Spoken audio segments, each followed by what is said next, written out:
আল্লাহ পাক রমাদান মাসে সম ফরজ করেছেন তাকওয়া অবলম্বন করার জন্য। কিন্তু বাস্তবতা হচ্ছে আমরা দেখি রমজান মাসে অনেকেই নামাজ পড়ে না, রোজা রাখে, তারাবির নামাজ পড়তে আসে, 5 ওয়াক্ত নামাজ মসজিদে এসে পড়তে চায় না। রমাদান মাসে অনেক মা বোনকে দেখা যায় পর্দা না করেই বেহায়ার মতো হাট বাজারে ঘোরাফেরা করছে। রমজান মাসে দেখা যায় আমরা অনেক সুদের লেনদেনের সাথে সম্পৃক্ত থাকি। রমাদান মাসে আমরা ঘুষ খাই, রমাদান মাসেও আমরা দুর্নীতি করি। রমজান মাসেও দেখা যায় আমরা এই যে অশ্লীল মুভিসগুলো, টিভি, তারপরে এই যে থিয়েটার, আপনার ফ্যাশন শো, আপনার সিরিয়াল, এইগুলো অনেকে দেখি। রমজান মাসে আমরা এই কাজগুলো করি। রমজান মাসে অনেক হোটেলে দেখা যায় পর্দা টাঙানো আছে, ভিতরে খাবার খাওয়া হচ্ছে। রমজান মাসে অনেক কিছু দেখা যায় যেগুলো আসলে তাকওয়ার খেলাফ। রমজান মাসে রোজা রেখে যদি মানুষ এগুলো করে, পাশাপাশি হিংসা করে, গীবত করে, মিথ্যা কথা বলে, অশ্লীল কথা বলে, ঝগড়া করে, মারামারি করে, ইত্যাদি ইত্যাদি, তাহলে কি সম তাকওয়া নিয়ে আসবে? এই রোজা কি আমার জীবনে তাকওয়া নিয়ে আসবে? রোজার উদ্দেশ্য হচ্ছে তাকওয়া অবলম্বন করা। আসুন প্র্যাকটিক্যালি কি করতে পারি আমি শুরু থেকে বলছি। প্রথমত, রমজান মাস আসার আগে আমাদেরকে একটা হাদিস মাথায় রাখতে হবে। একটা হাদিস, মাত্র একটার কথা বলছি, হাদিস অনেক আছে, আমি একটার কথা বলছি। নবী সাল্লাল্লাহু আলাইহি ওয়াসাল্লাম বলেছেন, যে ব্যক্তি রমজান মাসকে পেল, যে ব্যক্তি রমজান মাসকে পেল কিন্তু তার গুনাহ মাফ করাতে পারলো না, সেই ব্যক্তি ধ্বংস হোক। এই কথাটা মাথায় রাখবো আমরা। যে ব্যক্তি রমজান মাসকে পেয়েছে কিন্তু রমজান মাসকে পেয়েও তার গুনাহ মাফ করাতে পারলো না, সেই ব্যক্তি ধ্বংস হোক। মাথায় থাকবে ইনশাআল্লাহ। আরেকটা হাদিস, আল্লাহ রাব্বুল আলামিন তার রাসূলকে বলছেন আমাদেরকে জানিয়ে দেওয়ার জন্য, যে ব্যক্তি রমজান মাসে ঈমানের সাথে সওয়াবের আশায় সবগুলো সম রাখবে, সবগুলো রোজা রাখবে, আল্লাহ পাক তার বিগত জীবনের সমস্ত পাপ মাফ করবে। আরো আছে, যে ব্যক্তি রমজান মাসে ঈমানের সাথে সওয়াবের আশায় তারাবির সালাতগুলো পড়বে, আল্লাহ পাক তার সমস্ত গুনাহ মাফ করে দেবে।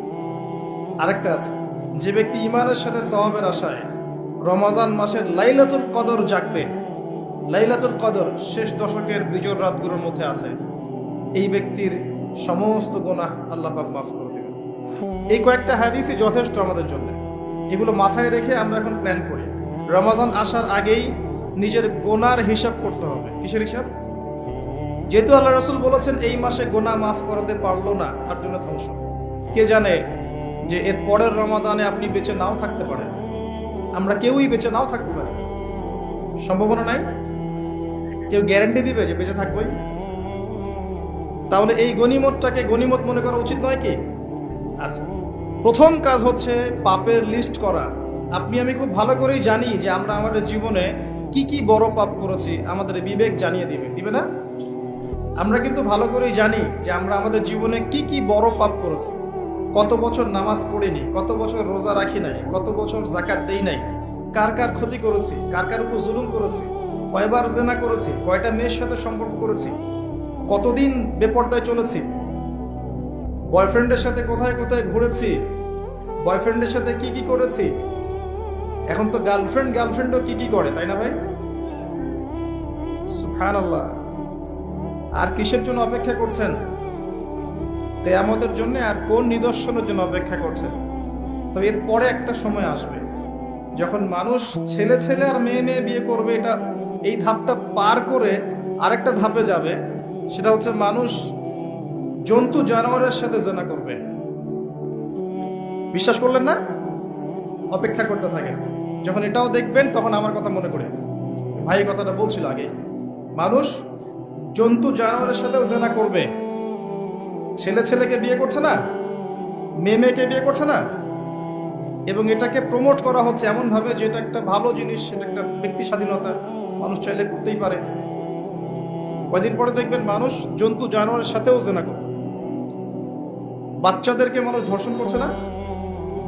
এক সময় ছিল কি এই জিনিসটা? বাচ্চাদেরকে কেউ ধর্ষণ করতো? আজকে থেকে 100 বছর আগে ছিল? চিন্তা করে দেখেন, ছিল না। কিন্তু এখন স্বাভাবিক হয়ে যাচ্ছে না? অনেক দেখবেন বাচ্চা এখন ধর্ষিত হচ্ছে। আর যেহেতু এটার বিচার হয় না সুষ্ঠু, ধর্ষক পার পেয়ে যায়। এগুলো কিন্তু এমনি এমনি হয়নি, আস্তে আস্তে এই সময়গুলো আসবে। যাই হোক, আমরা আমাদের ঈমান আমল হেফাজত করি, আমাদের পরিবারটাকে হেফাজত করি, আল্লাহ পাক তৌফিক দান করুন। তো যেটা বলছিলাম, আমরা কিন্তু জানি খুব ভালো করে যে আমরা কি কি পাপ করেছি। এই পাপগুলোকে একটু খাতার মধ্যে লিস্ট করতে হবে, পারবেন? নিজের বড় বড় পাপগুলোকে খাতায় লিস্ট করতে পারবেন? পারা যাবে। ছোটখাটো পাপের কথা বাদ দেন, ছোটখাটো পাপ আল্লাহ পাক অজু করলে মাফ করে দেন, অজু করলে পাপ মাফ হয়ে যায়। নামাজের জন্য হেঁটে যাচ্ছেন, পাপ মাফ হয়ে যায়। আপনি এই যে আপনার পায়ের মধ্যে একটা কাটা ফুটেছে, পাপ মাফ হয়ে গেছে। আপনি জ্বর আসছে, আপনার জ্বর, আপনার গুনাহ মাফ হয়ে যাচ্ছে। আপনি মুসাফা করছেন আমার সাথে, আপনার গুনাহ ঝরে যাচ্ছে, আমার গুনাহ ঝরে যাচ্ছে। ছোটখাটো পাপ মাফের অসংখ্য পদ্ধতি আছে, আল্লাহ পাক দিয়ে দিয়েছেন আমাদের। কিন্তু কবিরা গুনাহ, বড় বড় কবিরা গুনাহ খাঁটি তওবা করা ছাড়া মাফ হবে না। আমি কি বুঝাতে পারছি? কবিরা গুনাহ খাঁটি তওবা না করলে মাফ হবে না। এই রমাজানে আমাদের কবিরা গুনার লিস্ট আমাদেরকে করতে হবে, নিজের আমলনামার লিস্ট নিজেকে করতে হবে। এবং রমাজানে রোজা রেখে সওমরত অবস্থায় আল্লাহকে বলতে হবে, আল্লাহ আমি অমুক পাপ করেছিলাম, আমাকে মাফ করে দাও। আল্লাহ আমি অমুক পাপ করেছি, আমাকে মাফ করে দাও। আল্লাহ আমি অমুক পাপ করেছি, আমাকে মাফ করে দাও। পারা যাবে ইনশাআল্লাহ? আল্লাহর জন্য এক মুহূর্তের ব্যাপার, আল্লাহ পাক আপনার সমস্ত পাপকে নেকি দিয়ে পরিবর্তন করে দিবেন ইনশাআল্লাহ, যদি মুখলেস ভাবে আপনি তওবা করতে পারেন। আরেকটা বিষয় থেকে যায়, সেটা হলো মানুষের সাথে জড়িত হক। অনেক সময় দেখা যায় কাউকে গালি দিয়েছি, কাউকে অপবাদ দিয়েছি, কারো সম্মানহানি করেছি, কাউকে মিথ্যা অপবাদ দিয়েছি, কারো প্রতি হিংসা করেছি, বিদ্বেষ রেখেছি, কারো সম্পদ আত্মসাৎ করেছি, কারো জিনিস চুরি করেছি, ছিনতাই করেছি বা ডাকাতি করেছি, বা কারো সম্পদ আত্মসাৎ করে নিজের পেটে ভরেছি, প্রতিবেশীর জমি মেরে দিয়েছি, ওই দুই প্রতিবেশী চাষের জমি জোর করে জবরদখল করেছি। এক কথায় মানুষের সম্মান জান মালের সাথে জড়িত যে পাপ, এই পাপ আল্লাহর কাছে মাফ হবে না। কাবা ঘরের গেলাফ ধরে কানলেও আপনি আমাকে যে মিথ্যা অপবাদটা দিয়েছেন, এটা মাফ হবে না যতক্ষণ না আমি মাফ করছি। কথা কি বুঝতে পারছেন? মনে করেন আপনি আমাকে মিথ্যা একটা অপবাদ দিয়েছেন এবং ধুয়ে রেখে দিয়েছেন একদম মিথ্যা অপবাদ দিয়ে, যতক্ষণ আমি আপনাকে মাফ না করছি, কাবা ঘরে গিয়ে গেলাফ ধরে কান্নাকাটি করলো, এই পাপ মাফ হবে না ইনশাআল্লাহ। এই অবস্থায় মৌত হলে কি হবে? পরকালে দেখবেন আমি দাঁড়িয়ে আছি আপনার জন্য, আপনার হিসাব হচ্ছে, হিসাব শেষ। আপনি সালাত, সওম, হজ জাকাতে নেকি নিয়ে উঠেছেন, কিন্তু দেখছেন আমি দাঁড়িয়ে আছি, আমার মতো আরো 10 জন দাঁড়িয়ে আছে। ওই 10 জনকে আপনি গালি দিয়েছিলেন, অপবাদ দিয়েছিলেন, তাদের গীবত করেছিলেন, তাদের সম্পদ বা সম্মানের হানি করেছিলেন। এখন কিয়ামতের মাঠে আপনার নেকি দিয়ে এই ঋণ শোধ করতে হবে, অন্য কোনো অপশন নেই। আর যদি নেকি শেষ হয়ে যায় তখন কি হবে? তখন আমার আমলনামা থেকে কিছু গুনাহ আপনাকে নিতে হবে। আল্লাহ পাক ন্যায় বিচারক। আল্লাহ পাক শুধু গফুর রহিম নন, আল্লাহ পাক শুধু পরম করুণাময় অসীম দয়ালুই নন, বরং তিনি হচ্ছেন ন্যায় বিচারক। ন্যায় বিচারক। একজন ধর্ষক যদি বলে আল্লাহ পাক তো গফুর রহিম, আল্লাহ আমাকে মাফ করে দিতে পারেন, তাহলে যাকে ধর্ষণ করলো সে তার উপর জুলুম হবে না?